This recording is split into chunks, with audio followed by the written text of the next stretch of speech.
자, 여러분, 안녕하세요. 돌아왔습니다. 자, 저는 지난번에 한국어의 한자어를 이용해서 중국어 단어를 빠른 속도로 확장시키는 방법에 대해서 얘기했고, 한국어와 중국어의 조어법, 그렇죠? 단어를 새로 생성하는 기제가 얼마나 같은지에 대해서 얘기했습니다. 자, 오늘은 언어 정책이나 언어의 탄생, 언어의 변화, 표준어, 특히 표준어에 집중해서 한번 얘기를 풀어가 보도록 하겠습니다. 오늘은 조금 더 이론적인 내용이 많을 것 같아요. 참고 들어주세요. 어렵지는 않습니다. 자, 볼게요. 자, 언어의 변화라고 오늘 꼭지에 제목을 달았습니다. 언어는 어떻게 탄생하고 변화하고 소멸하는지 알아볼 수 있겠죠. 자, 중국어의 제목은 语言的变化입니다. 한국말은 언어라고 하는데 중국말은 어언이라고 하는 거죠. 여러분, 중국에 조금이라도 관심을 가져본 분들은 베이징 위엔다슈의 북경 어언대에 보통 우리가 얘기하죠. 그 어언이라는 말이 바로 우리말의 언어라는 뜻입니다. 언과 어는 조금 다른데요. 쉽게 말하면 어는 시스템, 언어의 시스템을 말하고 언는 지금 당장 우리가 하고 있는 말을 일컫는다고 보면 되겠습니다. 자, 그러면 이런 언어는 어떻게 생겨나고 변화할까요? 한번 봅시다. 자, 먼저 언어의 탄생을 봐야겠죠. 언어란 어떻게 생겨나는 것이냐? 어디에서 생겨나는 것이냐? 처음에는 다 서로 눈빛으로 몸동작으로 제스처로 했겠죠. 그러다가 조금씩 음성과 의미를 가진 말들이 탄생했을 겁니다. 그렇게 음성과 의미를 가진 말들은 엄마와 아이, 아이와 아빠, 이렇게 아주 작은 가족, 씨족 단위에서만 말이 통했을 거예요. 그러다가 어느 순간에 대가족이 되고 농업의 발전이 오면서 이 남은 생산물이 생기게 되죠. 네, 그 남은 생산물이 문명을 만들고 그러면서 그 문화가 축적되고 전파되게 됩니다. 그러면서 다른 부족에서도 이렇게 언어가 생겨났을 겁니다. A 부족, B 부족에서만 생겨나진 않았겠죠. 당연히 다른 부족에서 생겨나고 뭐 이렇게 많은 각자 서로 다른 지역에서 자기의 부족어를 만들면서 자기들만의 농경 생활을 유지하고 있었을 겁니다. 자, 그런데 이렇게 생겨났던 언어들이 어느 순간에 그 중에 한 부족이 갑자기 잉여 생산물이 늘어나면서 큰 영향력을 갖게 될 수 있겠죠. 그러면서 그들의 영역이 넓어지고 영토가 넓어지고 사람의 교류 범위가 넓어지고 그러면 당연히 언어의 범위도 확장되었다고 볼 수 있겠죠. 자, 그러면 이렇게 A 부족에서만 이런 일이 생기라는 법은 없죠. 다른 부족, 예를 들면 D 부족에서도 이렇게 큰 범위로 자기 언어의 범위를 확장했다고 칩시다. F 부족도 D 부족이나 A 부족만큼은 아니지만 자기 언어의 영향력이 넓어졌어요. 커졌어요. 자, 그렇게 되면 필연적으로 여기 또 여기처럼 A 부족과 D 부족이 또 A 부족과 F 부족이 공감대를 형성하는 언어가 생깁니다. 언어에 공통점이 생긴다는 말이죠. 자, 그렇게 되면 A 부족과 D 부족 사이에 교류가 가능해지고 최소한 번역이 가능해지겠죠? 통역이 가능해지겠죠? 자, 이렇게 되면 A 언어와 D 부족의 언어 사이에 A 부족, D 부족 언어 사이에 본격적으로 충돌이 일어나게 됩니다. 자, 그러면 여기까지를 전제로 깔고요. 자, 그 다음 페이지는 우리가 언어의 변화를 본격적으로 살펴보도록 하겠습니다. 여기서 언어의 변화는 위에서 말한 한 부족, D 부족이라고 치죠. D 부족, 한 부족의 언어가 발생했을 때 지금 화면에 보이는 것 같은 상태였다면 그 부족의 언어가 영향력을 넓혀가면서는 이렇게 약간 불규칙하게 발전 방향을 보이게 됩니다. 완전히 동심원을 그릴 수는 없겠죠. 사람이 사람과 하는 말이니까. 자, 그리고 점점 더 넓히고 있습니다. 또 영역이 넓혀집니다. 계속 이렇게 영역이 넓어지고 있습니다. 영역이 이렇게까지 넓어지고 나면 아까 말씀드린 것처럼 다른 부족의 언어와 충돌도 하게 되고 교류도 하게 되겠죠. 어느 순간에는 매우 넓어져서 중심부와 변두리 부분의 언어의 색깔이 완전히 달라지는 경우까지 생기게 됩니다. 자, 이것이 바로 언어의 변화인데요. 중심부는 지금 짙은 파란색을 보이고 있고 변두리는 연한 파란색을 보이고 있는데요. 사실은 중심부의 언어라고 해서 전혀 변하지 않는 것은 아닙니다. 오히려 중심부의 언어일수록 더 급격하게 변해요. 예를 들면 지금 한국의 언어의 중심지는 어딘가요? 네, 당연히 서울이죠.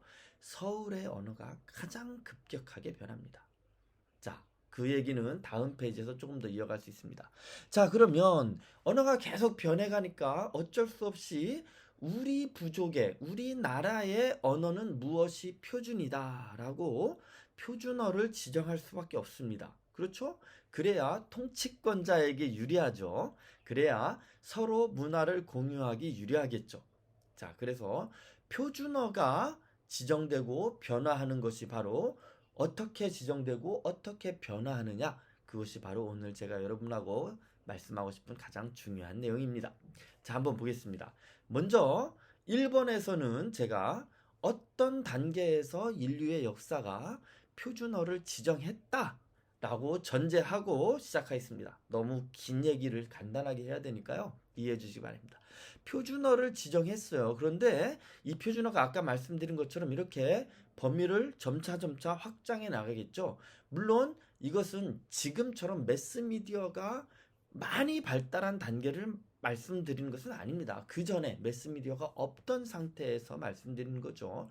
자, 이렇게 점차 영역이 넓어지는 표준어가 있다고 했을 때 그것을 간단하게 도식화시켜서 지금 녹색 네모처럼 만들어 봤습니다.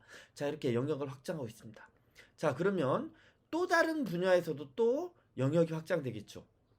표준어라고 해서 한 가지 분야만 있는 것은 아닙니다. 언어와 문화와 역사와 철학과 전쟁과 농경과 경제와 사회가 복잡 다단하게 얽혀서 언어가 이루어지죠. 자, 그렇지만 그것을 더 단순하게 도식화해서 시간의 흐름에 따라 A라는 언어가 연두색으로 변했다고 생각해 보겠습니다. 자, 그러면 A라는 언어가 연두색으로 변하면서 자, 2번은 점차 연두색으로 변한 언어가 전파되는 과정을 시간과 공간을 포함해서 한번 도식화해 봤습니다. 자, 이렇게 변화를 하다 보면 어떻습니까? 1번과 2번의 색깔이 이미 많이 달라졌습니다. 그 사이에 다른 언어와 섞이고 문화와 문명이 역사와 경제가 바뀌었겠죠? 그러면서 표준어가 점차 전파돼 나가고 있지만 이제 처음 표준어를 지정할 때와는 조금 달라졌습니다. 자, 그러면 필연적으로 표준어의 색깔이 옅어질 수밖에 없고 그러면서 다른 지역에서는 다른 문화에서는 그 표준어와 전혀 다른 언어가 아직도 표준어인 것처럼 전파되고 있을 수 있습니다. 왜냐하면 표준어는 이미 변했으니까요. 자, 그렇게 되면 이렇게 변화가 복잡 다단해지면 영향력이 커진 언어로서는 어쩔 수 없이 이 복잡한 변화들을 다 포함하는 새로운 변화가 표준어 자체의 변화가 필요해집니다. 표준어 자체가 변했다는 얘기는 뭔가요? 결국은 표준어가 이렇게 지그재그로 화살표를 그리면서 변화하고 있고 그 변화하는 표준어를 4번 단계에 와서는 결국 수정해야 되는 상황도 맞닥뜨리게 된다는 것입니다. 우리가 젊어서도 우리가 살아오면서도 10년, 20년 사이에 한국어의 표준어 정책도 자꾸 변하고 있어요. 그렇죠?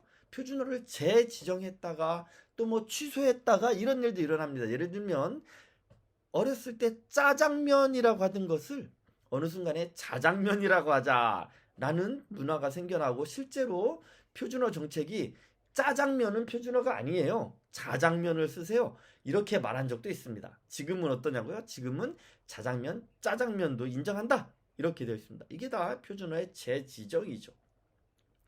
자, 그러면 이렇게 표준어가 변화하고 있는데 그러면 이 각 단계 표준어가 지정되고 전파되고 변화하고 수정되고 새롭게 지정되는 단계를 조금 더 구체적으로 한번 살펴보겠습니다. 자, 이번에는 우리가 중국어의 왕도 시리즈니까요. 중국의 케이스를 최대한 대입해서 한번 중국의 역사와 함께 살펴보도록 하겠습니다. 자, 이번에는 꼭지가 변했습니다. 표준어의 변화로 자 바뀌었습니다. 그러면 자 아까 위에 있었던 표준어의 지정부터 한번 살펴보겠습니다. 자, 표준어는 한국에서는 표준어라고 부르죠. 중국에서는 뭐라고 부릅니까? 맞습니다.普通话, 보통의 언어 이렇게 부르는 거죠. 네, 사실은 표준어라는 말보다는普通话라는 표현이 더 민초에게 어울리는 표현이라고 생각합니다. 표준어라는 말은 폭력성이 있죠. 이 표준을 반드시 지켜야 돼. 이런 폭력성이 있습니다.普通话는 그런 폭력성은 없죠. 보통 우리가 일반적으로 이런 말을 써. 네, 이런 말이니까요. 자, 어쨌든 한국에서는 표준어라고 하고 중국어에서는 普通话라고 합니다. 자, 이런 표준어, 普通话가 생겨난 가장 첫 번째 사건. 제가 뭐 서양 역사는 잘 몰라서 모르겠는데요. 중국에서 가장 첫 번째로 일어난 사건은 분서갱유입니다. 좀 놀랍죠? 여러분 생각해보지 못했죠? 분서갱유와 표준어가 무슨 상관이냐? 이렇게 생각하실 수 있을 것 같아요. 자, 분서갱유는 일단 중국말로 펀슈컹루라고 있습니다. 분서, 책을 불태우고, 갱유, 유학자. 뭐 여기서 그냥 학자, 지식인이라고 치죠. 지식인을 땅에 묻어버렸다 이런 말입니다. 여러분 많이 배웠죠? 누구의 일입니까? 맞습니다. 진시황의 일입니다. 진시황은 왜 이런 일을 했을까요? 자, 한번 이 그림을 보시겠습니다. 자, 이 그림에는 한자 같기는 한데 좀 이해하기 어려운 옛날 글자가 들어있죠. 이 글자를 중국말로 샤오쭈안이라고 하고요. 한국말로는 소전체라고 합니다. 이 소전체는 뭐냐면 여러분 진시황이 중국을 통일하고 전국을 통일하고 했던 여러 가지 일 중에 문자와 도량형을 통일했다 이런 말 기억하시죠? 네, 이게 바로 진시황이 통일한 문자입니다. 자, 전국의 여러 나라의 짠구어, 그쵸? 전쟁을 하는 나라들 사이에 문자가 다 달랐어요. 그러니까 통일하고서 보니까 지방 관료가 보내온 레포트를 황제나 중앙 공무원이 읽을 수가 없는 거예요. 그러니까 니들 다 이것만 써. 우리 진나라가 쓰는 것만 써. 하고 통일을 해버렸어요. 그게 바로 소 전체입니다. 그리고서 소 전체로 쓰이지 않은 문서는 다 불태워버렸어요. 물론 그때는 문서라고 하기는 좀 어렵죠. 주간이니까요. 네, 어쨌든 문서를 다 불태워버렸습니다. 그게 분서예요. 어떤 학자가 나는 소 전체로는 나의 사상을 충분히 발휘할 수 없어. 나는 잘 모르겠고 어쨌든 우리나라 글씨로 내가 습관된 걸로 쓸래. 공자의 사상도 맹자의 사상도 노자의 사상도 나는 내가 습관된 글씨로 쓸래. 라고 하면 어떻게 했습니까? 묻어버렸어요. 네, 묻어버렸어요. 죽여버렸어요. 그게 갱유입니다. 자, 이러니까 당연히 문자뿐만 아니라 발음도 네, 여기서 표준어라는 건 문자 발음을 물론 포함하는 말입니다만 발음도 진나라에 맞춰질 수밖에 없겠죠. 진나라의 고급 공무원 진시황이 알아들을 수 있는 말만 살아남을 수밖에 없었을 겁니다. 이게 동양 역사에는 첫 번째로 등장하는 표준어의 지정입니다. 자, 표준어가 어떻게 지정되는지 조금 감이 오셨나요? 자, 그러면 그 다음 단계에서는 이제 표준어가 전파되겠죠. 진시황이 분서갱유를 통해서 진나라의 문자 소 전체를 급격하게 보급하기 시작했습니다. 보급될 수밖에 없죠. 먹고 살려면, 살아남으려면, 그쵸? 관료로서 인정받으려면. 그래서 표준어가 그 당시에 교과서가 있는지 모르겠습니다만 지금 기준으로 하면 교과서를 통해서 또 사전을 통해서 급격하게 전파가 됩니다. 자, 이렇게 교과서나 사전을 통해서 급격하게 전파되는 표준어의 예를 한번 이해하기 쉽게 문자를 통해서 한번 들어보겠습니다. 자, 화면을 보시죠. 자, 이게 뭡니까? 네, 맞습니다. 관역에 활이 꽂히는 장면입니다. 관역에 활이 꽂히는 장면이에요. 어때요? 화살이 관역에 도착했죠?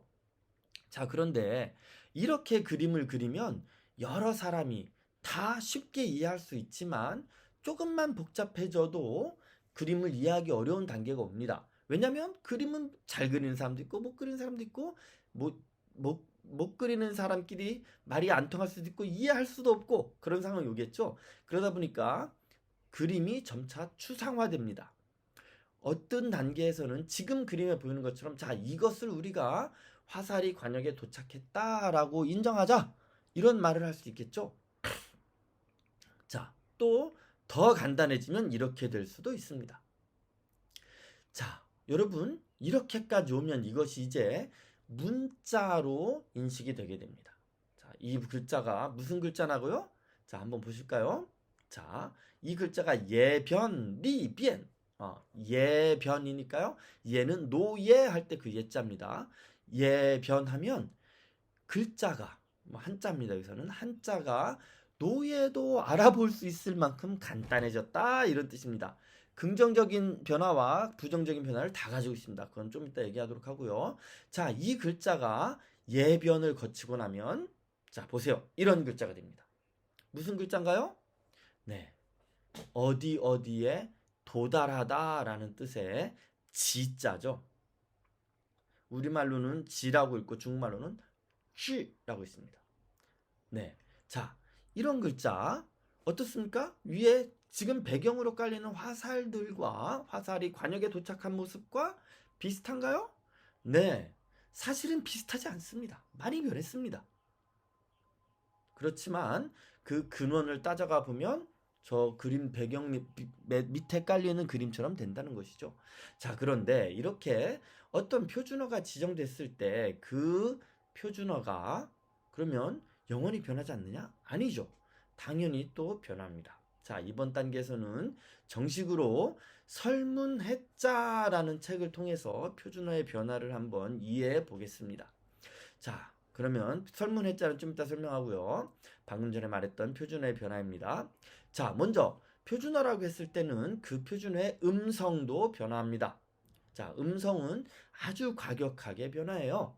자, 예를 들면 지금 현대 중국의 표준어 부통화는 당연히 베이징의 말을 기반으로 하고 있죠. 그런데 베이징에서 우리가 쯔, 츠, 스, 쯔, 츠, 스라고 배운 변화들이 지금 중국어 표준어의 지치시와 섞이고 있습니다.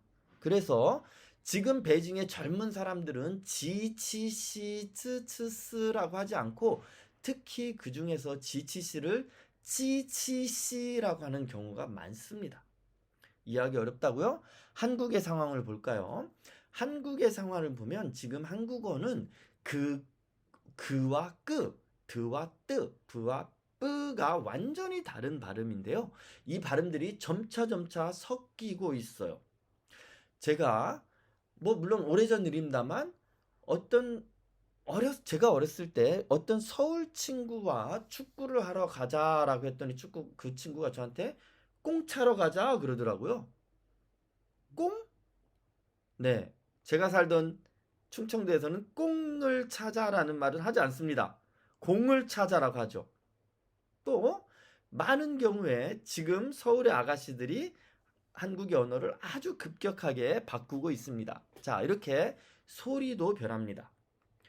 문자도 당연히 변하죠. 우리 아까 위에서 화살촉이 도착하는 모습을 보여드렸습니다. 지금 화면에 나온 것은 아자, 워더 할 때 그 워자가 처음에 발생해서부터 변화해온 과정을 한번 문자의 변화라고 그린 것입니다. 자, 이런 변화 와중에 드디어 이런 설문해자 같은 책이 필요해졌습니다.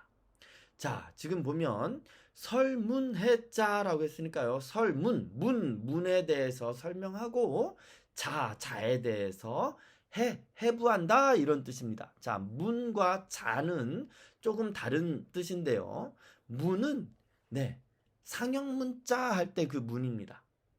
네, 그림에 가까운 정도의 글자, 단순하게 한 가지 의미만 표시하는 한자를 문이라고 하고요. 그 문과 문을 합쳐서 여러 가지 문자를, 여러 가지 개념을 함께 포함할 수 있으면 그걸 자라고 합니다. 어쨌든 설문해자라는 책은 지금 그림에 잘 보이실지 모르겠습니다만 소 전체로 글씨가 있습니다. 네, 그 위에 그림처럼 둥글둥글하게 생긴 글자가 바로 진시황이 통일한 그 소 전체입니다.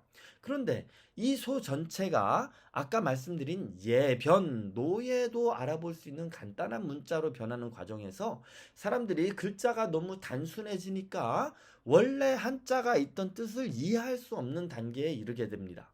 그래서 한나라에서 네, 허신, 쉬션이라는 사람이 설문해자라는 책을 펴내서 위에 그림처럼 소 전체로 글씨를 쓰고 그 밑에 네, 당시 노예도 이해할 수 있는 네, 예체로 네, 예서체로 그 글자에 대한 설명을 쓰게 됩니다. 네, 그 글자에 대한 설명은 그 글자의 소리도 있고 뜻도 있습니다.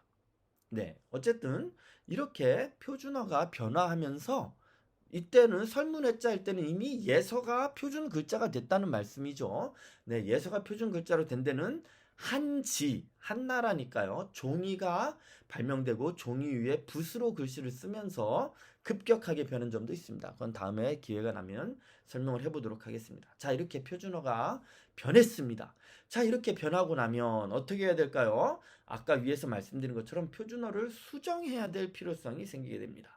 자, 그러면 표준어를 수정하기 위해서 어떤 일이 일어났느냐? 자, 보세요. 이것은 광윤이란 책인데요.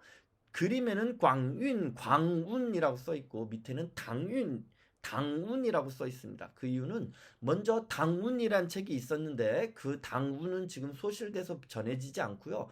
그 당운을 확대 개편한 광운이라는 책만 전해 내려오기 때문에 그렇습니다. 자, 어쨌든 이 당운이라는 것은 당나라 시대의 표준어를 지정해 놓은 책입니다.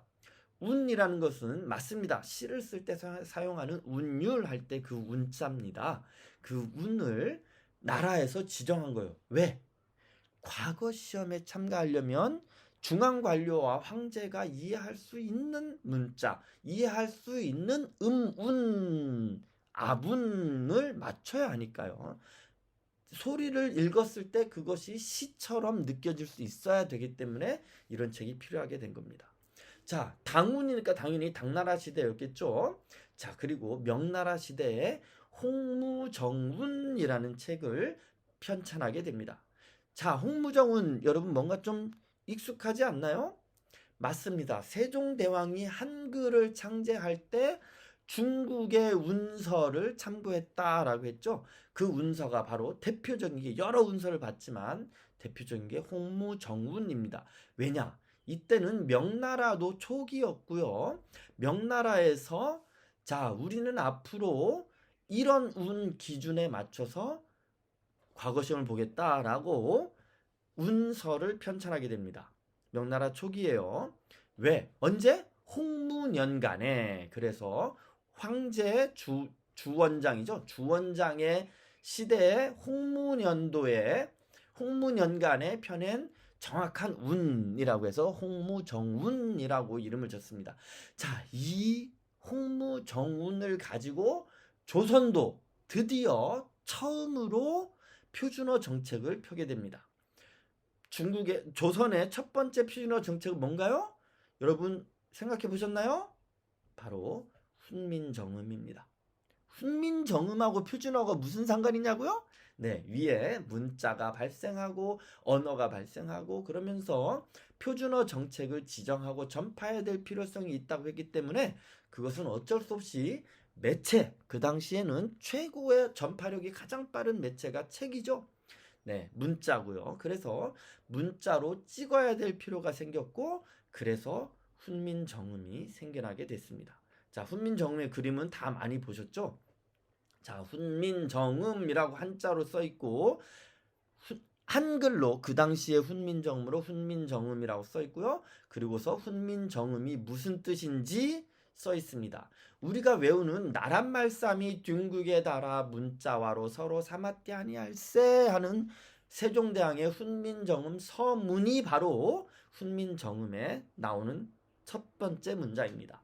그런데 아마도 훈민정음의 첫 번째 문장은 세종대왕이 중국어로 썼을 거예요. 어떻게 썼냐? 국지어음이 2호 중국하야 이렇게 썼습니다. 중국어로 읽으면 구어지 위인 이후 중국어라고 훈민정음 서문을 세종대왕이 한문으로 썼고요. 그것을 훈민정음으로 번역해서 나란말싸미 중국에 달아가 왔을 겁니다.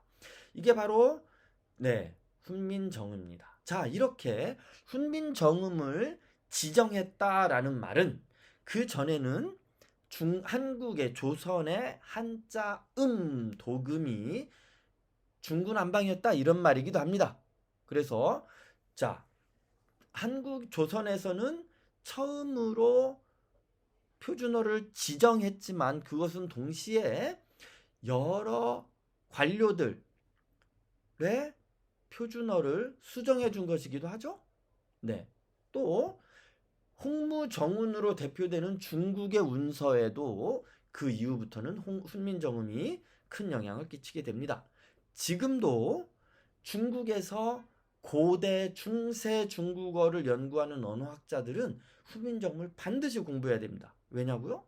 네, 소리 글자로 중국어에 당시 중국의 음을 적어놨고 그게 지금도 변하지 않고 읽을 수 있으니까요. 네, 이것은 다음에 얘기를 해보도록 하겠습니다.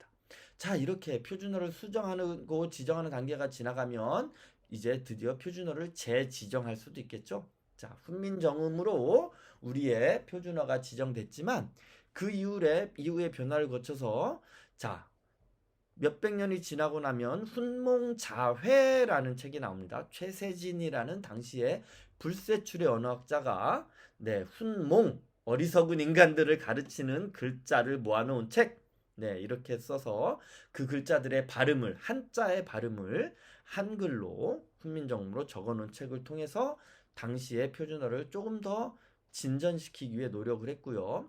자, 그 이후로는 자, 여러분이 다 알고 있는 조선어학회가 한국의 표준어를 지정하기 위해서 노력을 합니다. 자, 그 위에 제가 조선어학회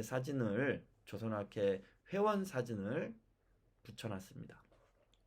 자, 이렇게 훈민정음에서 훈몽자회에서 조선어학회 업적을 거치는 동안 훈민정음에 있던 28개의 글자 중에 4개의 글자가 어떻게 됩니까?